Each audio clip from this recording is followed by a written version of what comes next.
Okay, everyone, we are continuing here with Chapter 7 of Cell Group or Small Group Leadership Training. Hey, I went outside. You know why? It's a beautiful day. It's early November 2021 when I'm recording this. It's sunny, fall. Why not? Huh? Change of scenery. So we're talking about walking together through the stages of group life.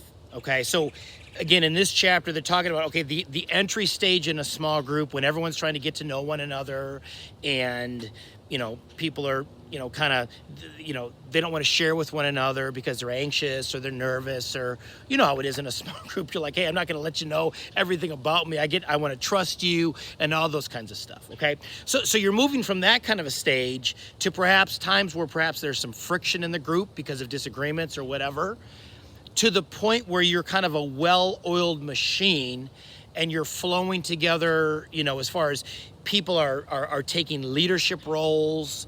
You've got multiple people. Hey, I'm taking the welcome portion. Hey, I'll take the worship portion of the group. Hey, I'll take the word portion. Hey, I'll handle the witness portion. Somebody's taking the outreach component of your group. And in other words, it's just working really, really well. And you're able to give other people opportunities to go on hospital visits and follow up and all that kind of stuff to finally, again, the ultimate part of a small group life cycle is that you're able to multiply that in a totally new group.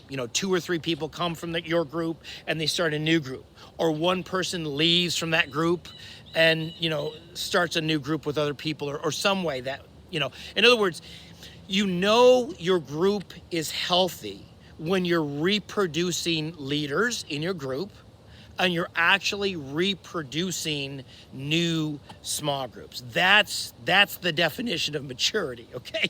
The definition of immaturity is you never ever grow, you never ever expand, nobody ever takes the ministry load off of you. You do everything every single week, and 5 years later, it's the same group of people and nobody ever wants to grow, and everyone is in the spiritual equivalent of Pampers, okay? That's what you don't want in your group. So we're gonna talk about this again a little bit briefly in this section. Again, we're on page 85 and 86. Again, they show this cycle that groups go through, okay?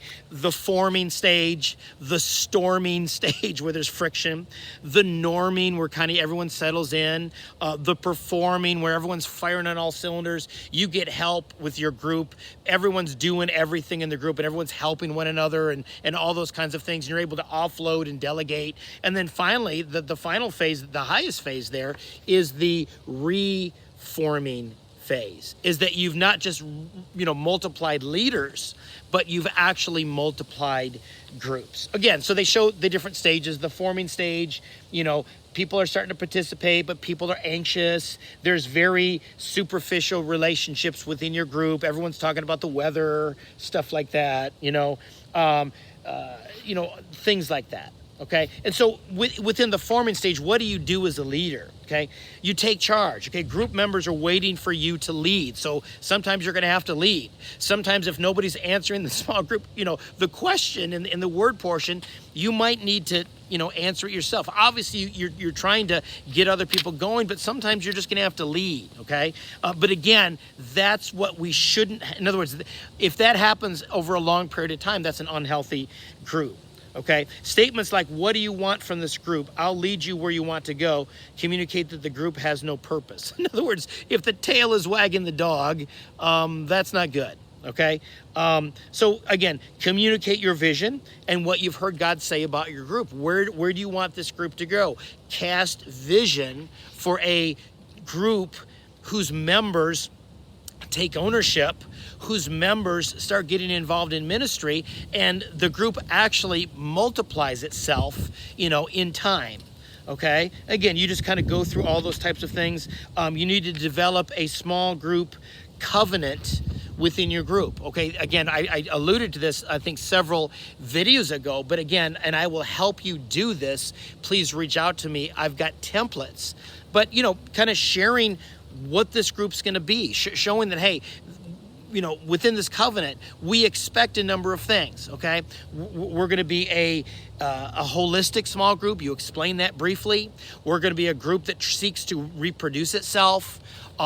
This is a place of confidentiality. What is said here in this group stays here in this group, okay? All of that is very significant within the small group covenant, so that I guess, how do I say this? So it doesn't look like in your group you're changing rules in the middle of the game, okay? At the very front end, hey, let's go through this. This is what we are as a group. This is where we're going as a group. This is the vision of the group. So everyone knows what's happening. That's really, really important. And then if a new person comes, you can give them that small group covenant. So everyone knows the rules of the road, so to speak. Does that make sense?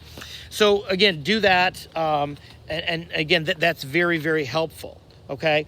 And then, okay, the storming stage. Okay. This is where perhaps there's disappointment with one another. Perhaps there's conflict. Somebody's bringing up hurts in the group. Okay. That begins to, hinder conversations. Somebody monopolizes the whole time of conversation in the word, okay? In other words, and you as a group member perhaps are so naive, go, hey, John, I appreciate that story, but we've got some more ground to cover. Maybe I could talk with you, maybe after the group, or maybe sometime this week, let's go out for coffee, or let's have a conversation, okay? Things like that, okay? That's the storming stage where you're in the group going, oh my gosh, this is not how I envisioned it to be, and things like that, okay? There's apathy. Maybe people aren't attending group meetings.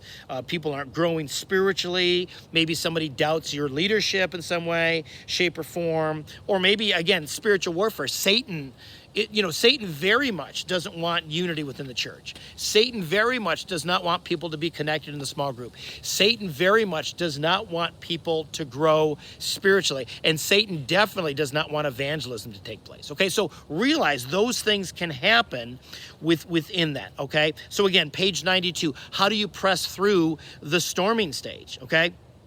The only way to weather the storm is to empty yourself. And again, they give Philippians chapter 2, verses 5 through 7, okay? Laying down your life for the group, okay? And challenging other people to do that. Again, they give the example of Philippians 2, 5 through 7, how Jesus, who did not consider equality with God something to be grasped, denied himself and basically came on this earth as a man, humbled himself. Again, challenge other people in the group. Hey, even as I got to humble myself, even as Jesus humbled himself, and I have to humble myself, guess what? You have to humble yourself.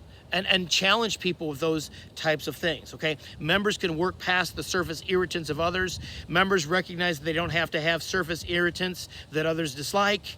Members discover the power of listening to understand instead of hearing to judge. Okay, just basic practical things, okay? Leadership initiatives during the storming stage. Don't be surprised by the storm. It happens. If you're dealing with people, people are messy. It happens, okay? Don't try to control the storm, okay? Pray, discuss, okay? Realize it happens. If something becomes very problematic, you might need to hey, Bob, I need to talk with you after the group, or maybe sometime this week about some things, so that, Bob and the problem doesn't monopolize your group, okay? Again, everyone has different personalities. Again, page 95, they give the different types of people that are problematic with personality and how we all fit in.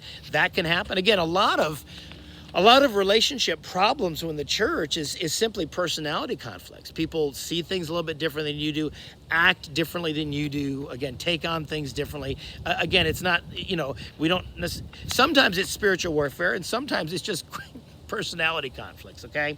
And then there's the next phase, page 96, the norming stage, okay? There's harmony, there's respect, there's intimacy, there's trust. Members spontaneously spend time with one another. Members openly confess their struggles, okay? Things like that, okay? And so during the norming stage, reinforce the vision of the group, minister to one another, equip others for ministry, okay? The next phase is the performing stage. Again, this is teamwork, this is group ownership, this is ministry competence, okay? Again, people are getting involved and serving, and you're beginning to realize, wait a minute, remember what I said several videos ago. If your group is healthy, you are only talking 30% of the time or less. Okay, in other words, other people are stepping up and getting involved, and it's not all weighing upon you. That's very, very significant. Okay, and then again, leadership initiatives, page 99. In the performing stage, challenge people to take risks, encourage people to step out in ministry, plan different events, delegate. Again, at this point, the official cell leader should be leading the meeting less and less as that leader delegates, more of the meeting to other people. Okay, and then finally, look at perhaps, multiplying your group. Okay, so those are the phases of a small group. We're trying to get to that last phase where we can multiply our group. And the sooner people realize that in our group, the easier it is to get there. It's a lot harder if you never told somebody or you never told the group, hey, the goal in a year and a half is we're going to multiply this group. I can see 3 or 4 of you stepping out and leading your own groups, okay? It's much easier at the front end through a small group covenant and through talking to people about it to get people that vision, okay? So hopefully this is helpful. We'll get on to the last chapter, chapter 8, next.